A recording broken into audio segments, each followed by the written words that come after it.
China's top EVs and some total jokes. I'm Brian. Welcome to my Tesla weekend. Hey, everybody, give me a thumbs up in the chat if you can hear me. Very bullish on October 29th. What'd the stock do this week? Anybody take a look? I don't remember. I don't remember if I checked. Let me see. Where are we at? Oh, here we are. Look at that. It went up. That's great. 3.4% today. And another 1.27% after Hewers. Not bad. 5-day, 17%. 1 month, 43%. Let's keep going. 6 month, 57%. Year to date, 52 a year. My gosh. I don't know. Are you guys Tesla fans? Are you investors?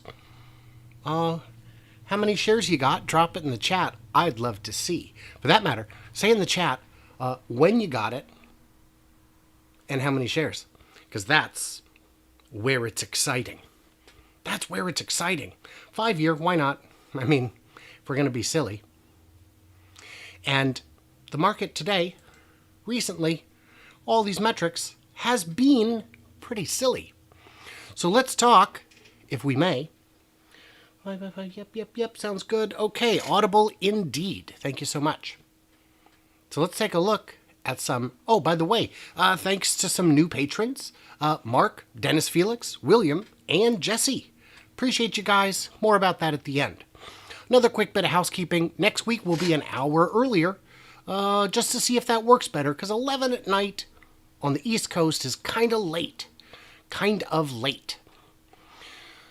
So let's talk about the EVs from China to watch, and we'll start with the serious ones. Foxconn reveals 3 new cars. Look at that. That's not bad. It looks pretty predictable. It looks predictable. But if anyone can make something on an electronic device, which really an EV is, Foxconn has the experience and the money. There's that, looking good, and a bus, which looks, if I may say so, like a bus. Xiang One, that's a good-looking car. It's got good specs, it's got good everything, and it's I don't know, price right, 52,000-ish.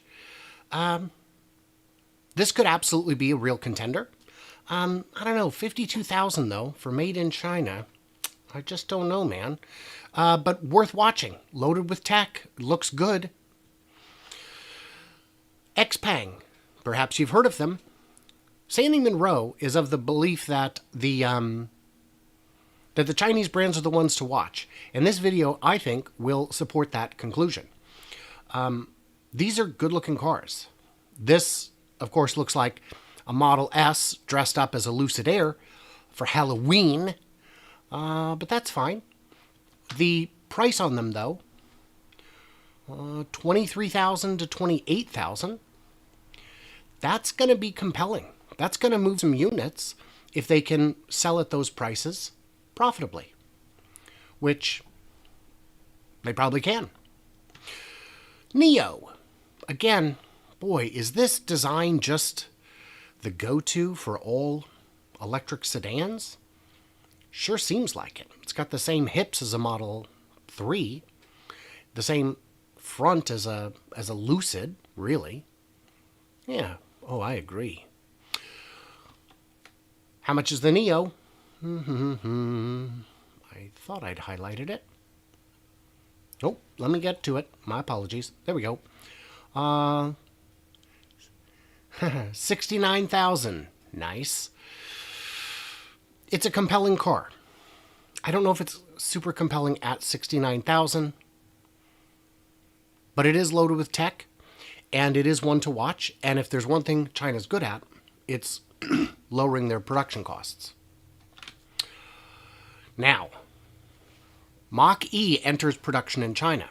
One thing I will say for Ford and really the legacy guys, is their time from announcement to production is good. They know how to get a car into production. Whether the cars are compelling and priced right is quite a different matter. I don't know that the Ford brand, or especially the Mustang brand, I mean really both, has any cachet in China. I would argue that they don't. Yeah, it's something, although it is $43,450. I don't know. Would you like to spend $43,000 for a China-made Mach-E when the Model 3 is $38,000 and the Model Y is less? It's less. Would you spend more for a Mach-E than a Model Y? That's why Jim Farley is recognizing that it's going to be a tough road. Ford's got to make some changes. They've got to get their ship in order. Volkswagen delivered 5,800 ID electric vehicles in China in July. This is an older article, August. Yeah, it's a bit out of date. But they're struggling because the ID cars are not Teslas. And Herbert D's nuts did acknowledge that in tweets, and they know they've got work to do. The ID cars, $31,000. That's not bad.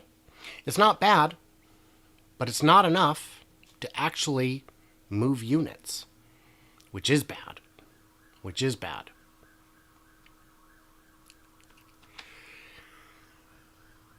ID6, I think we got the price highlighted here.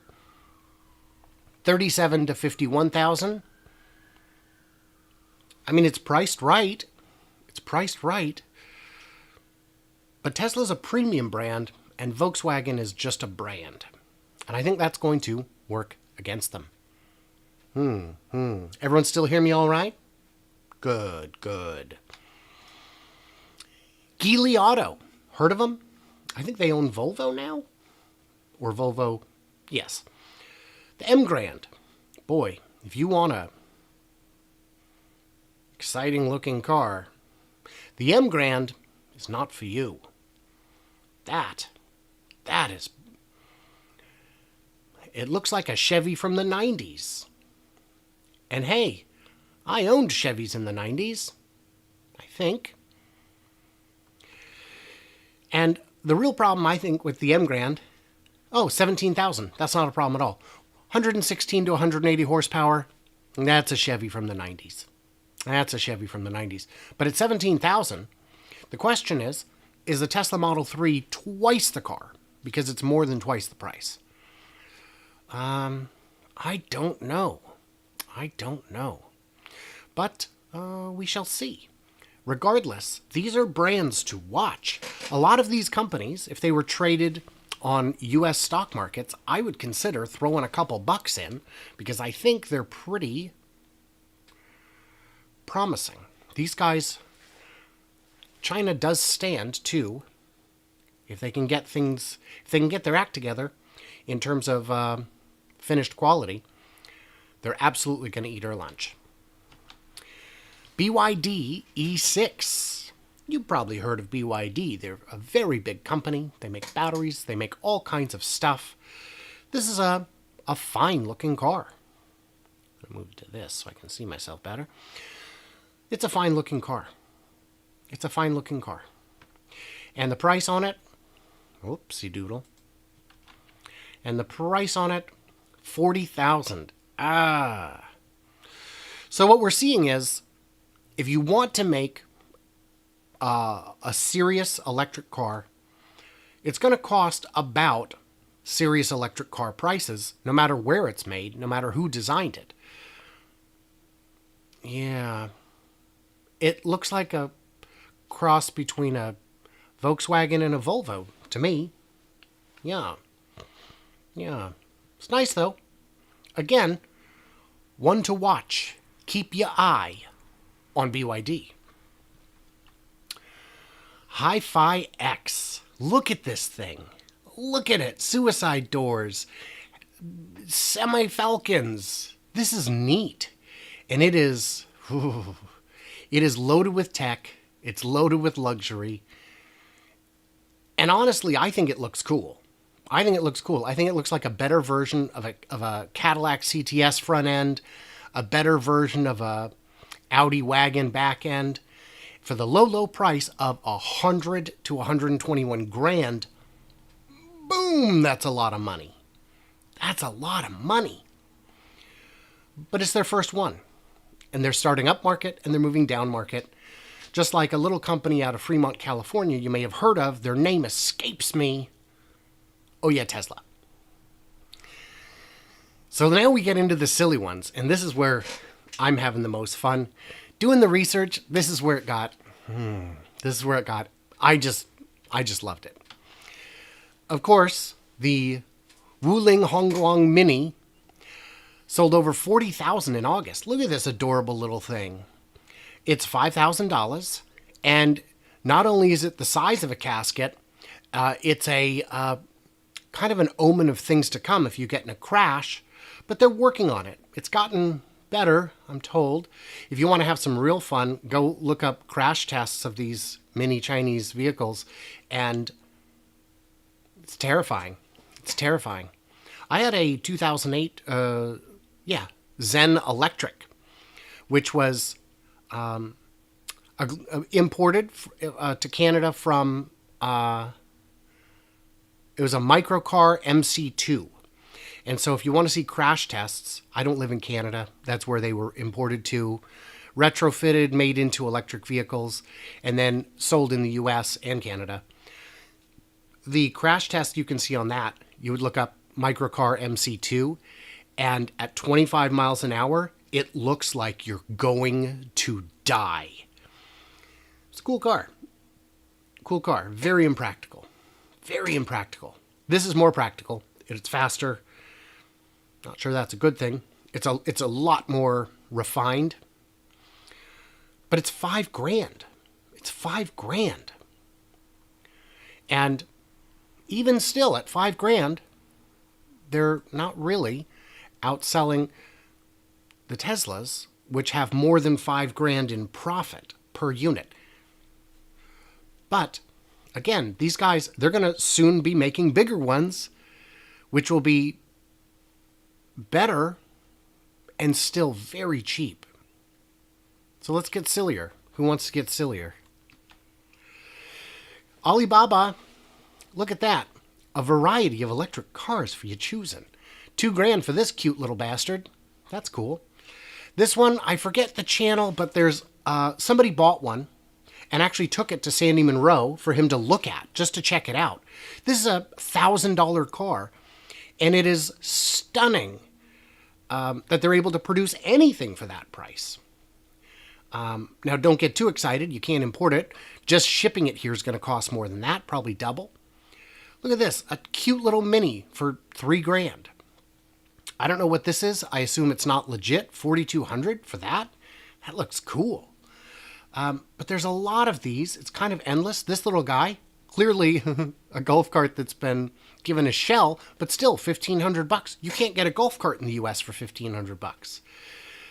I don't know what this is. Clearly a Land Rover Chevrolet. $4,200. That's a child's car. That's a toy. But there's a ton of these goofy things. This little three-wheel jobby-do, $700. Now, these companies aren't serious. Look at that. $2,000 for this cute little pile of death on wheels. This awesome little roadster, $2,500.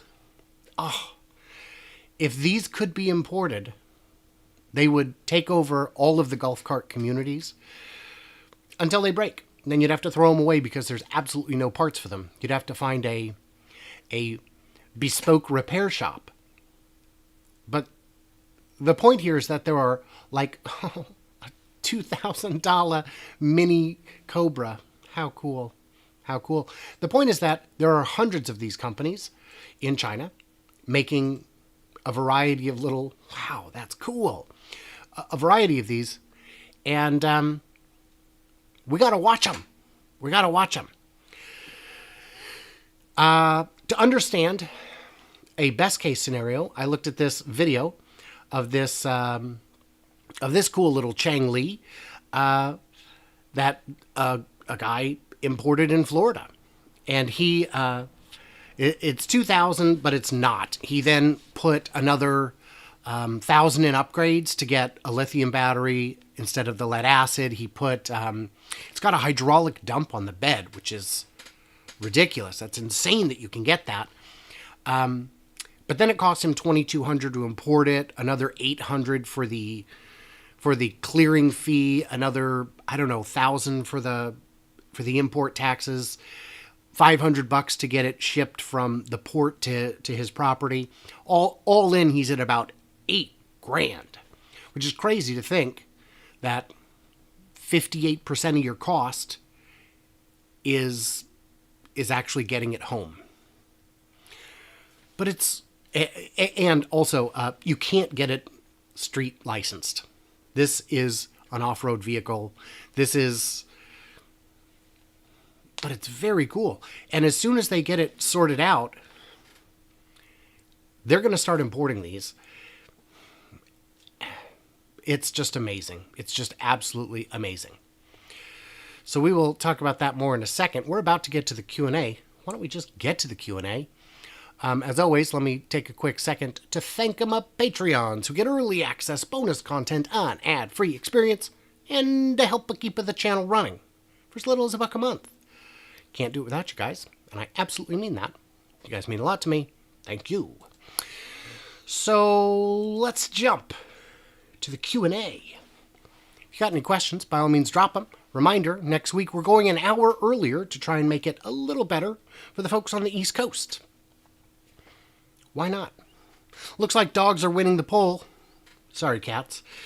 The good news is cats are indifferent. They just don't care. If they saw this poll, they'd just knock it off the shelf. Okay. So we got a comment saying that one of the cars don't know which one, don't remember, doesn't matter, looks like a Lucid. Yeah, they kind of all do. They kind of all do. Oh, very early on, before we went live, there was a question raised about why I had 2 live streams that never went live a few days ago, and the answer is they were tests. We were doing a dry run. It looks as though I'll be doing a live podcast on Tuesdays at 4 p.m. Pacific time in cooperation with Bear's Workshop. But don't tell anyone because it's a secret, because we've still got some kinks to iron out. The first 1 or 2 might be a little rough, but we're going to have fun, and we're going to just chat about EVs. And it won't be just Tesla stuff, because it's going to be simulcast on both of our channels so that our fans can love each other.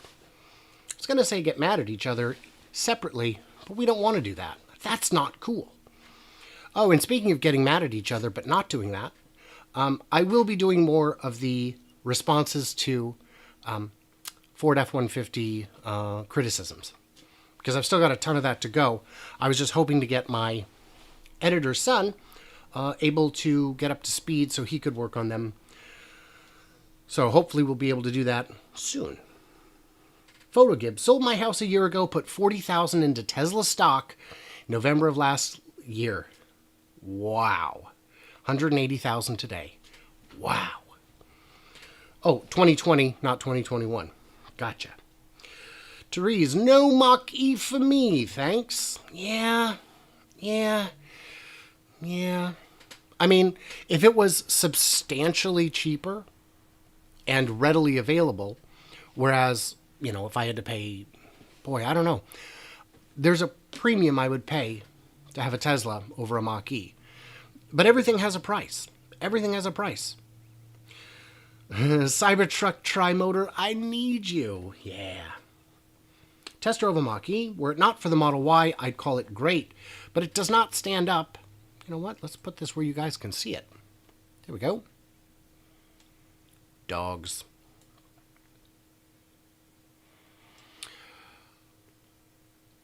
If you have questions, ask them. Test drove a Mach-E, I'd call it great, but it just does not stand up and somehow costs more than the Model Y. Monroe likes the Mach-E, yes, but he, I would say, has a Detroit bias, having worked in Detroit and for Ford for a long time. He says it's the second best EV out there, but by a distant margin. Electrified says the Mach-E GT is fun. I believe it would be fun. I've seen them. I haven't driven them or been in one. Losing rental car sales to Tesla really hurts. Oh boy. Oh boy, does it. That's something we could have talked about. What a opportunity. I don't know if you saw my video earlier this week about the 20 reasons the Hertz deal just makes sense. And boy, does it. It is... And early in the chat, before we got going, we discussed how Hertz is now the de facto test drive center, and Carvana will become the de facto dealer network, getting tens of thousands, hundreds of thousands of used Teslas in an exclusive arrangement. It's going to be, it closes a lot of the gaps that exist between Tesla's model and legacy auto. HiPhi looks like a Matchbox car. Yeah, I can see that. I can see that. It looks like a Transformer, too. Maybe? Oh, Wuling is GM. Only sort of. Only sort of. I think that's a financial arrangement or something. How many Chinese EV models will be for sale in the U.S. in 2022? My guess is... I wouldn't put it past Tesla to import some, but I don't think they need to. But if you mean true Chinese EV brands, I'm going to say it's still going to be close to zero, if not absolutely zero. Yeah. Who is this? Silly stuff? Zero. I believe it's also going to be zero. Americans have a very distinct impression of what made in China means, and I think that would be an uphill battle to overcome, even if the car is good. And looking at the price of those made in China quality cars, by the time you import it, it's going to cost more than a Tesla. It's going to be a problem. Yeah. Sandy loves that little thing. I assume you're meaning that little red one we were looking at a minute ago. It's cool. It's cool. And for the corners they were able to cut, the gasket around the rear window is a hand-applied bead of caulk. Oh, so cool. Monroe put out a video on how Tesla was going to make a killing on insurance. I have not seen that yet. I will check that out tonight. Are other countries producing any silly little EVs besides China? I know India is, not in the same kind of numbers. I know Vietnam has a couple. But nobody is the same kind of factory that China is in terms of production. What's going on with Nikola these days? They've got a couple trucks that they got in from Germany that they're testing now. One of them appears to be a fuel cell electric vehicle. So they're still moving forward. I'm still deeply concerned about their long-term prospects, but that's true of a lot of companies. I am, by the way, much less concerned about Rivian right now. Rivian, I think, is on the right track. They're expanding their factory. They've got customer deliveries out. They're doing good. And they've got deep pockets backing them up.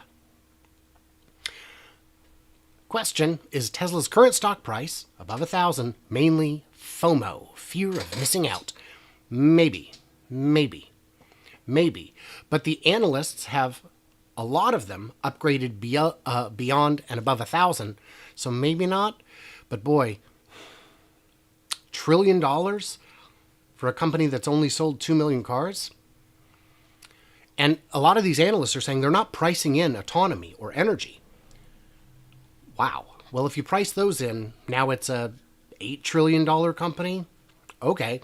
I don't understand those guys, and I definitely don't understand the stock market. So as a reminder, no matter what I say, this is not investment advice. Haha, who is this became a Teslainaire today? Congratulations. On social media, a lot of people lavish hate on Elon just because he's rich. Well, he exploited his workers. Really? Because interns make $31 an hour. The salary is $97,000, and that doesn't even count the stock bonuses. There's a lot of people on social media, like myself, who defend Elon and Tesla, in part because we've researched the heck out of it and we know better, and in part because he's made us rich. He couldn't afford to buy this many shills. Even with his money, it would never happen. But he doesn't have to, because he's already made us all rich. And when I say rich, I'm not rich. My money's tied up in my IRA. I can't touch it. But it's grown. It's grown. And there are people who put in, $5,000 who now have enough to buy a house. I'd consider Ford if it wasn't for the dealership crap. I would buy a new car every 2 years if it wasn't for the dealerships. They're painful. They're painful. I'd rather get a root canal from a proctologist than go to a dealership. I'm anticipating the Model 3 will be swift on the heels of the Model Y in Texas. What do I think? I think you might be right. The tooling to switch from a 3 to a Y is not prohibitive. There's no reason they couldn't. The only reason is if they chose not to. Now, it could be, what I think is more likely is that they would shift one or two of the lines in Fremont from Y to 3 once the Ys are being produced in sufficient numbers in Texas. I have not seen, the Busy Daddy asked, have I seen the article about the Mach-E battery cooling issues? I haven't. Cooling is difficult. It's difficult. What do I think the used Model 3s will sell for? Well, a lot. Historically, again, this is covered in my Hertz article. Historically, after a year or two, used rental cars sell for half. These will not be selling for half, I don't think. And Carvana is hoping to pick up sales to customers who don't qualify for a brand new car loan, higher risk buyers, if you will, and that will keep the price up because a lot of people want them who don't qualify. Please tell Tim to measure the bend. So there was a great video showing that, no, the Ford's Blue Cruise can indeed handle serious curves in the road. Look at this curve, he says, driving on what by all accounts is a straight road. Flat earthers would look at that and go, nah, it's pretty straight. Even I think that's straight. Will any legacy auto ever get to profitable EV production at scale? Absolutely. Absolutely. It's just a matter of time. The batteries themselves will get cheap enough that it will be unavoidable. Not because of them, despite them. Problem in the past that Chinese cars never came close to meeting safety standards do the current ones. So I'm going to say, with 90% confidence, those $40,000 ones I showed you absolutely do meet current safety standards. And the $5,000 ones, you might as well just run in traffic. I mean, it depends how fast you run, but I'd say just jogging in traffic would be about equally safe.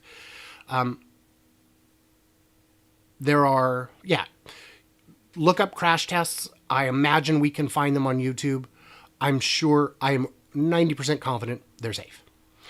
Are foreign-made EVs eligible for rebates in the proposal? Yes. Just like the Nissan Leaf has been all along, yes, they are. Rivian has a pile of money, right? I'm not sure what their cash reserves are right now, but they have Amazon money. And even without the Amazon money, they have 100,000 Amazon orders ready to go, and that would allow them reasonable leverage in fundraising if they needed to. And with Amazon, if the first 100,000 work, they'll buy 1 million. And if they work for Amazon, they work for everyone. Foreign-made EVs are eligible except Chinese ones. I had not heard that, because China does not have rebates for cars made outside of the country. I'm not familiar with that.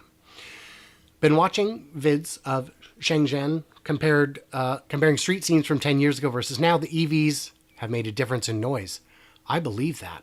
I saw a comment today that, boy, I'm looking forward to how much better cities will smell in the future without all the electric cars. And to me, the bigger issue is the noise, especially for big rigs.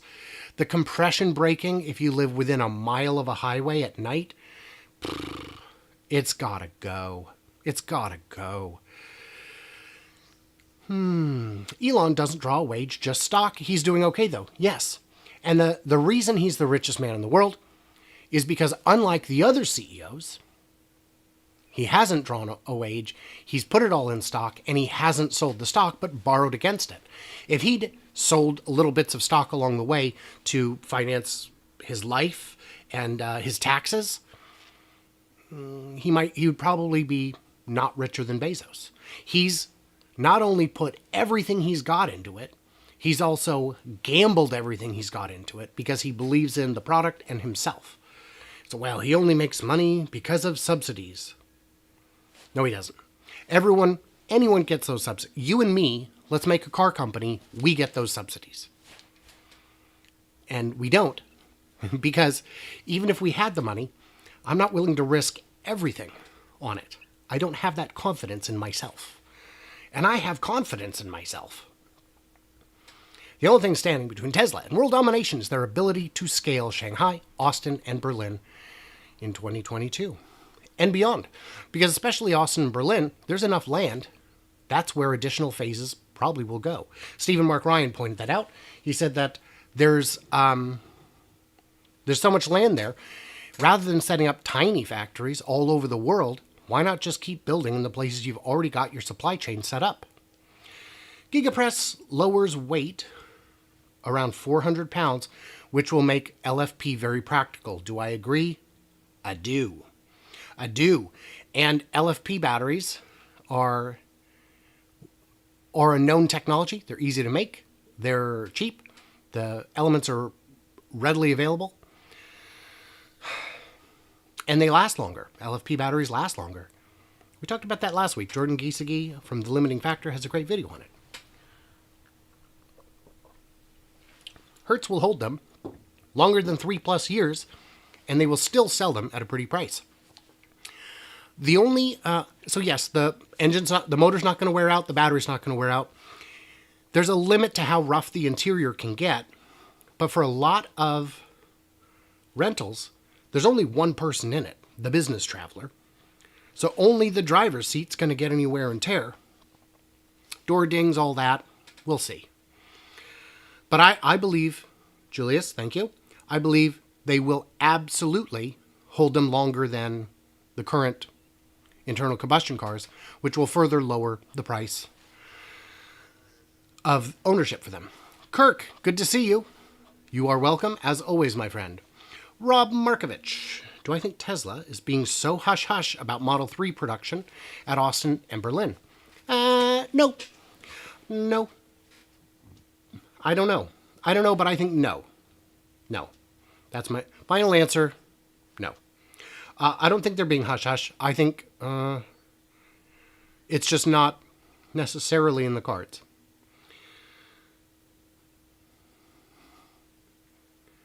I think billionaires should pay income tax on the loans they take out on their stock. Why? It's not income, though. They're going to pay it when they sell the shares to pay back the loan. The bank is already paying tax on the interest they receive. The only way that would pass is if the tax they paid was somehow not taken out when they sold, and that would create a situation where they would end up paying less tax now instead of more tax later. And I think that would be potentially... I think billionaires definitely should pay more tax, but taxing unrealized gains is dangerous and crazy.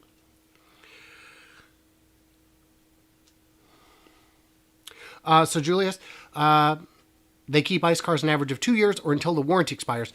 They like to sell them with warranty left because it makes them more. It makes the resale a lot higher. When I bought my minivan, it is a rental return. It had 48,000 miles. It had 12,000 miles left on the powertrain warranty, which gave me the confidence to buy it for a little under half price. It was about 15,000. I want to say it was 32 or 34 new. I don't remember now. But they like to have a little bit of warranty left. Yeah. Oh, get your questions in because we are about to wrap up. O.J. Simpson used to be the Hertz spokesman. Should we worry about Tom Brady now? No, because the old joke I heard was they found some evidence at the scene of the crime that exonerated O.J. It was a Super Bowl ring. Couldn't have been him. No, I think Tom Brady's won enough Super Bowls that, he's not gonna go on a murdering spree. I'm pretty sure that's how it works. Rest in peace, Norm Macdonald.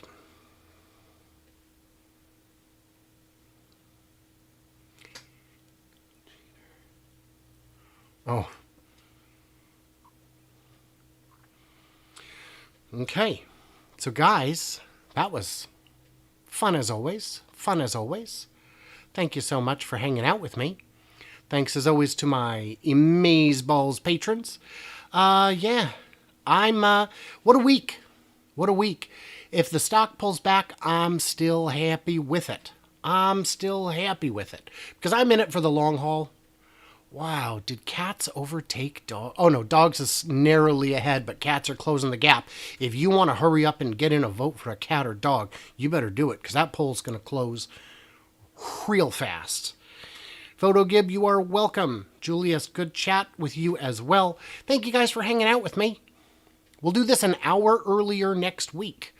And there may be an announcement coming about a Tuesday live podcast with Bear from Bear's Workshop, because he's just the best. I really like him, and he's smart as heck. And he knows a lot of things that I don't. We have a good... the Venn diagram of our understanding and knowledge about technical things and EVs is not a perfect circle, so we can actually learn from each other, which is fantastic. Rob, you have a great weekend too. And yeah, I think we're going to go ahead and slap it to a close. So what did I miss or misunderstand? Leave me all your blinding brilliance and clever wisdom in the comments below. And as always, my friends, stay tuned, stay juicy, and I can't wait to hear from you clever robots on another Green Monday.